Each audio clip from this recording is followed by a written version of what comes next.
Hello everyone, welcome back to my channel dear vlogger Lakshmi. ಎಲ್ಲರೂ ಹೇಗಿದ್ದೀರಾ? I hope ಎಲ್ಲರೂ ಚೆನ್ನಾಗಿದ್ದೀರಾ ಅಂತ ಭಾವಿಸ್ತೀನಿ. ಇವತ್ತು ಈವ್ನಿಂಗಿಂದ ವ್ಲಾಗ್ನ ಶುರು ಮಾಡಿದ್ದೀನಿ. ಇದು ಸಂಡೇ ಈವ್ನಿಂಗ್ ರೊಟೀನ್ ವ್ಲಾಗ್ ಆಗಿರುತ್ತೆ. ಸೊ ವಿಡಿಯೋನ ಎಲ್ಲೂ ಕೂಡ ಸ್ಕಿಪ್ ಮಾಡಿದೆ ನೋಡಿ. ವಿಡಿಯೋ ಇಷ್ಟ ಆದಲ್ಲಿ ಪ್ಲೀಸ್ ಒಂದು ಲೈಕ್ ಮಾಡಿ, ಕಮೆಂಟ್ ಮಾಡಿ, ಚಾನಲ್ನ ಸಬ್ಸ್ಕ್ರೈಬ್ ಮಾಡಿಕೊಂಡು ಸಪೋರ್ಟ್ ಮಾಡಿ. ಇನ್ನು ಸಾಯಂಕಾಲ ಆಯ್ತಲ್ವಾ, ಮನೆಯಲ್ಲೇ ಆಚೆ ಎಲ್ಲ ಕಸ ಗುಡಿಸೋಣ ಅಂತ ಮನೆಯಲ್ಲಿ ಕಸ ಗುಡಿಸ್ತಾ ಇದ್ದೆ. ಇವಾಗ ಇನ್ನು ಮಳೆ ಕೂಡ ಬರ್ತಾ ಇತ್ತು. ನಿನ್ನೆ ಕೂಡ ಹನಿ ಮಳೆ ಬಂತು, ಇವಾಗ ಕೂಡ ಬರ್ತಾ ಇದೆ. ತಣ್ಣಗೆ ಗಾಳಿ ಬರ್ತಾ ಇತ್ತು, ಚೆನ್ನಾಗಿತ್ತು. ಇನ್ನು ಇವತ್ತು ಒಂದು ಸ್ಪೆಷಲ್ ಸಂಡೇ ಅಲ್ವಾ, ಸೊ ಚಿಕನ್ ದೊನ್ನೆ ಬಿರಿಯಾನಿ ಮಾಡೋಣ ಅಂತ ಕರ್ನಾಟಕ ಸ್ಟೈಲಲ್ಲಿ ಸಿಂಪಲ್ಲಾಗಿ ಮಾಡ್ಕೊಳ್ಳುವಂಥದ್ದು. ತುಂಬ ಟೇಸ್ಟಿಯಾಗೇ ಇರುತ್ತೆ. ಇಲ್ಲಿ ನಾನು 1 kg ಆಗುವಷ್ಟು ಚಿಕನ್ ತೊಗೊಂಡಿದ್ದೀನಿ. ಇವಾಗ ರುಚಿಗೆ ತಕ್ಕಷ್ಟು ಉಪ್ಪು, ಸ್ವಲ್ಪ ಖಾರದ ಪುಡಿ, 1 ಟೇಬಲ್ ಸ್ಪೂನಷ್ಟು ಗರಂ ಮಸಾಲ, 1 ಟೇಬಲ್ ಸ್ಪೂನಷ್ಟು ಚಿಕನ್ ಮಸಾಲ, ಸ್ವಲ್ಪ ಪೆಪ್ಪರ್ ಪೌಡರ್, 1 ಟೇಬಲ್ ಸ್ಪೂನಷ್ಟು ಶುಂಠಿ ಬೆಳ್ಳುಳ್ಳಿ ಪೇಸ್ಟ್, ಒಂದು ಅರ್ಧ ಕಪ್ಪಷ್ಟು ಮೊಸರು, ಒಂದು ಅರ್ಧ ಭಾಗದಷ್ಟು ನಿಂಬೆಹಣ್ಣು ಹಾಕಿ ಮ್ಯಾರಿನೇಟ್ ಮಾಡ್ಕೊಬೇಕು. ಇದಕ್ಕೆ ಇವಾಗ ಒಂದು ಮಸಾಲೆ ರೆಡಿ ಮಾಡ್ಕೊಳ್ಳೋಣ. ಸೊ ನಾವು ಈ ಮಸಾಲೆ ಹಾಕೋದ್ರಿಂದ ತುಂಬಾ ಟೇಸ್ಟಿಯಾಗಿ ಬರುತ್ತೆ. ಏನಿಲ್ಲ, ಒಂದು 10 ಹಸಿಮೆಣಸಿನ್ಕಾಯಿ, ಸ್ವಲ್ಪ ಪುದೀನ, ಕೊತ್ತಂಬರಿ ಇದೆಲ್ಲ ಹಾಕಿ ಒಂದು ಸ್ವಲ್ಪ ಎಣ್ಣೆ ಹಾಕಿ ಈ ಥರ ಹುರ್ಕೋಬೇಕು. ಲೈಟಾಗಿ ಹುರ್ಕೋಬೇಕು ಅಷ್ಟೇ, ಜಾಸ್ತಿ ಏನಿಲ್ಲ. ಅದನ್ನು ಸಾಫ್ಟ್ ಪೇಸ್ಟಾಗಿ ರುಬ್ಕೋಬೇಕಾಗುತ್ತೆ. ಸೊ ಆ ಮಸಾಲೆನೂ ಕೂಡ ಇದಕ್ಕೆ ಆ್ಯಡ್ ಮಾಡಿಬಿಟ್ಟು ಇದನ್ನು ಚೆನ್ನಾಗಿ ಮಸಾಜ್ ಮಾಡಿ ಒಂದು ಅರ್ಧ ಗಂಟೆ ಆದರೂ ಮ್ಯಾರಿನೇಟ್ ಮಾಡ್ಕೋಬೇಕಾಗುತ್ತೆ. ಇವಾಗ ಅಕ್ಕಿನ ನೆನೆಯೋಕೆ ಇಟ್ಬಿಟ್ಟು ನಾನು ಸೋನಾ ಮಸೂರಿ ರೈಸ್ನ ಯೂಸ್ ಮಾಡ್ತಾ ಇರೋದು. ಇಲ್ಲಿ ಒಂದು ಈ ಥರ ಅಗಲವಾಗಿರೋ ಪಾತ್ರೆ ತಗೊಂಡು ಒಂದು 2 ಟೇಬಲ್ ಸ್ಪೂನಷ್ಟು ಎಣ್ಣೆ, 2 ಟೇಬಲ್ ಸ್ಪೂನಷ್ಟು ತುಪ್ಪ ಹಾಕೋದ್ರಿಂದ ತುಂಬ ಟೇಸ್ಟಿಯಾಗಿ ಬರುತ್ತೆ. ಸೊ ಇದೆಲ್ಲ ಬಿಸಿ ಆದಮೇಲೆ ಇವಾಗ ಹೋಲ್ ಮಸಾಲ ಸ್ಪೈಸಸ್ ಅಂದರೆ ಪಲಾವ್ ಎಲೆ, ಸ್ಟಾರ್ ಹೂವು, ಮರಾಠಿ ಮೊಗ್ಗು, ಕಸ್ತೂರಿ ಮೇಥಿ ಮತ್ತು ಶಾಜೀರ ಇದೆಲ್ಲ ಕೂಡ ಹಾಕಿ ಇದೊಂದು ನಿಮಿಷ ಫ್ರೈ ಆಗ್ಲಿಕ್ಕೆ ಬಿಡಿ. ಇವಾಗ ಉದ್ದಕ್ಕೆ ಹೆಚ್ಚಿಟ್ಕೊಂಡಿರುವಂಥ ಒಂದು 3 ಈರುಳ್ಳಿನ ಆ್ಯಡ್ ಮಾಡಿ ಇದು ಚೆನ್ನಾಗಿ ಡಾರ್ಕ್ ಗೋಲ್ಡನ್ ಕಲರ್ ಬರುವವರೆಗೂ ಕೂಡ ಫ್ರೈ ಮಾಡ್ಕೊತಾ ಇದ್ದೀನಿ.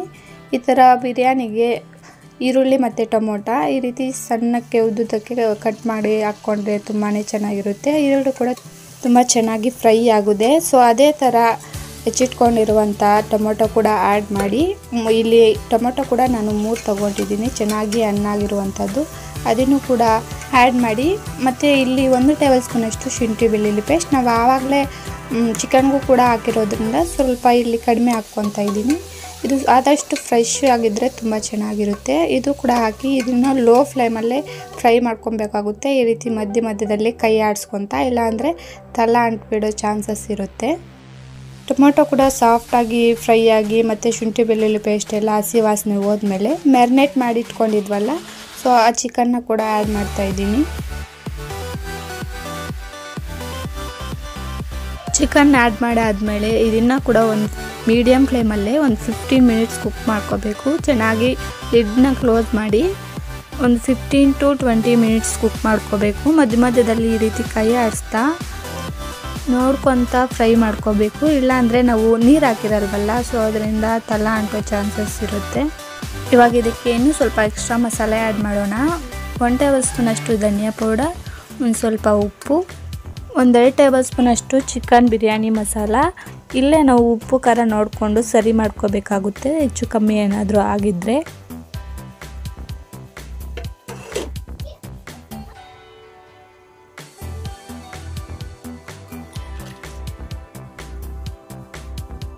ಇವಾಗ ರೈಸ್ ಕೂಡ ರೆಡಿ ಮಾಡ್ಕೊಳ್ಳೋಣ. ರೈಸ್ ಕೂಡ ಕುದಿಯೋಕ್ಕಿಟ್ಟು ಇದಕ್ಕೆ ಹೋಲ್ ಮಸಾಲ ಸ್ಪೈಸಸ್ ಸೇಮ್ ನಾವು ಅದಕ್ಕೆ ಏನು ಹಾಕಿದ್ವಿ ಫ್ರೈ ಮಾಡೋಕ್ಕೆ, ಸೊ ಅದೇ ಥರ ಹೋಲ್ ಮಸಾಲ ಸ್ಪೈಸಸ್ ಹಾಕಿ 1 ಸ್ಪೂನಷ್ಟು ಎಣ್ಣೆ, 1 ಸ್ಪೂನಷ್ಟು ಉಪ್ಪು ಕೂಡ ಹಾಕಿ, ಅಂದರೆ ಎಣ್ಣೆ ಏನಕ್ಕಪ್ಪ ಅಂದರೆ ಅನ್ನ ಬಿಡಿಯಾಗೆ ಆಗುತ್ತೆ, ಮುದ್ದೆ ಹಾಕ್ದಿರ. ಸೊ ಅದರಿಂದ ಅಕ್ಕಿ ಒಂದು 30% ಬೆಂದರೆ ಸಾಕು. ಬೆಂದಾದಮೇಲೆ ಈ ರೀತಿ ನೀರಿಂದ ಸಪ್ರೇಟ್ ಮಾಡಿಕೊಂಡು ಅಷ್ಟರಲ್ಲಿ ಚಿಕನ್ ಕೂಡ ಒಂದು 50% ಬೆಂದು ರೆಡಿ ಆಗಿರುತ್ತೆ. ಇವಾಗ ರೈಸ್ನ ಈ ರೀತಿ ಲೇಯರ್ ಥರ ಹಾಕ್ಕೊಂಡು ಅರಿಶಿನ ಹಾಕಿ ಕಲಸಿರುವಂಥ ನೀರನ್ನು ಈ ಥರ ಹಾಕ್ಕೊಂಡಿದ್ದೀನಿ. ಅನ್ನ ಬೇಯಿಸಿರೋ ನೀರನ್ನು ಈ ರೀತಿ ರೌಂಡಾಗಿ ಸೈಡಲ್ಲೇ ಹಾಕ್ಕೊತಾ ಇದ್ದೀನಿ. ಒಂದು ಚಿಕ್ಕ ಗ್ಲಾಸಷ್ಟು ನೀರು ಹಾಕ್ಕೊಂಡು ಇನ್ನು ಫೈನಲ್ಲಿ ದಮ್ ಮಾಡೋದು. ಸ್ಟವ್ ಮೇಲೆ ಹಂಗೆ ಡೈರೆಕ್ಟಾಗಿ ಒಂದು 10 ನಿಮಿಷ ಇಟ್ಬಿಟ್ಟು ಆಮೇಲೆ ಈ ರೀತಿ ಒಂದು ಹೆಂಚು ತಗೊಂಡು ಅದ್ರ ಮೇಲೆ ಇಟ್ಟು ಈ ರೀತಿ ಮಧ್ಯದಲ್ಲಿ ಒಂದು ಭಾರವಾದ ಏನಾದರೂ ಕಲ್ಲು ಅಥವಾ ಏನಾದರೂ ಸ್ವಲ್ಪ ಭಾರ ಇರಬೇಕು. ಈ ರೀತಿ ಒಂದು 10 ನಿಮಿಷ ಅದನ್ನು ಕೂಡ ದಮ್ ಕಟ್ಕೊಂಡ್ರೆ ಆಮೇಲೆ ಸ್ಟವ್ ಆಫ್ ಮಾಡಿ ಒಂದು 5 ನಿಮಿಷ ಹಂಗೆ ತಣ್ಣಗಾಕಿ 5 ನಿಮಿಷ ಆದಮೇಲೆ ತಿನ್ನಿ, ಸಖತ್ತಾಗಿರೋ ಚಿಕನ್ ದೊಣ್ಣೆ ಬಿರಿಯಾನಿ ರೆಡಿ ಆಗಿಬಿಡುತ್ತೆ. ತುಂಬ ಸಿಂಪಲ್ ಪ್ರೊಸೆಸ್ಸು ಅಲ್ವಾ, ನಿಜವಾಗ್ಲೂ ಸಖತ್ ಟೇಸ್ಟಿಯಾಗಿತ್ತು ಇವತ್ತಂತೂ ಚಿಕನ್ ಬಿರಿಯಾನಿ. ನೀವು ಕೂಡ ಇದೇ ಥರ ಟ್ರೈ ಮಾಡ್ತೀರಿ ಅಲ್ವಾ ಮನೆಯಲ್ಲಿ. ಸೊ ಟ್ರೈ ಮಾಡಿ ಯಾವ ಥರ ಟೇಸ್ಟ್ ಬಂದಿತ್ತು ಅಂತ ನನಗೆ ಕಮೆಂಟ್ ಮೂಲಕ ತಿಳಿಸಿ. ಇನ್ನೆಲ್ಲರೂ ಕುತ್ಕೊಂಡು ಡಿನ್ನರ್ ಮಾಡಿಬಿಟ್ವಿ. ಕಿಚನ್ ಅಂತೂ ತುಂಬ ಮೆಸ್ಸಿ ಆಗೋಗಿತ್ತು. ಇನ್ನು ಇದನ್ನು ಕ್ಲೀನ್ ಮಾಡ್ಕೋಬೇಕು ಅಲ್ವಾ, ಹಂಗೆ ಪಾತ್ರೆ ಕೂಡ ತೊಳೆದ್ಬಿಡೋಣ ಅಂತ. ಬೆಳಗ್ಗೆ ಬೇರೆ ಸೋಮವಾರ ಅಲ್ವಾ, ಇನ್ನೂ ರೈಸ್ ಮತ್ತು ಫ್ರೈ ಸ್ವಲ್ಪ ಮಿಕ್ಬಿಟ್ಟಿತ್ತು. ಮೊದಲು ಸ್ಟವ್ ಎಲ್ಲ ಕ್ಲೀನ್ ಮಾಡ್ಕೊಳ್ಳೋಣ ಅಂತ ಇದೆಲ್ಲ ಪಾತ್ರೆಯಿಂದ ತೆಗೆದುಬಿಟ್ಟು ಒಂದು ಬೌಲ್ಗೆ ಹಾಕ್ಬಿಟ್ಟು ತೊಳಿಬೇಕಾಗಿರೋ ಪಾತ್ರೆ ಎಲ್ಲ ಕೂಡ ಟಬ್ಗೆ ಹಾಕ್ಬಿಟ್ಟು ತೊಳಿಯೋಕ್ಕೆ ಅಂತ. ಆಮೇಲೆ ಸ್ಟವ್ವು, ಈ ಕಿಚನ್ ಕೌಂಟರ್ ಟಾಪ್ಸು ಇದೆಲ್ಲ ಕ್ಲೀನ್ ಮಾಡ್ಕೊಳ್ಳೋಣ ಅಂತ ಇವಾಗ ತೆಗೆದಿಡ್ತಾ ಇದ್ದೀನಿ ರೈಸು ಮತ್ತು ಫ್ರೈ ಎಲ್ಲನೂ.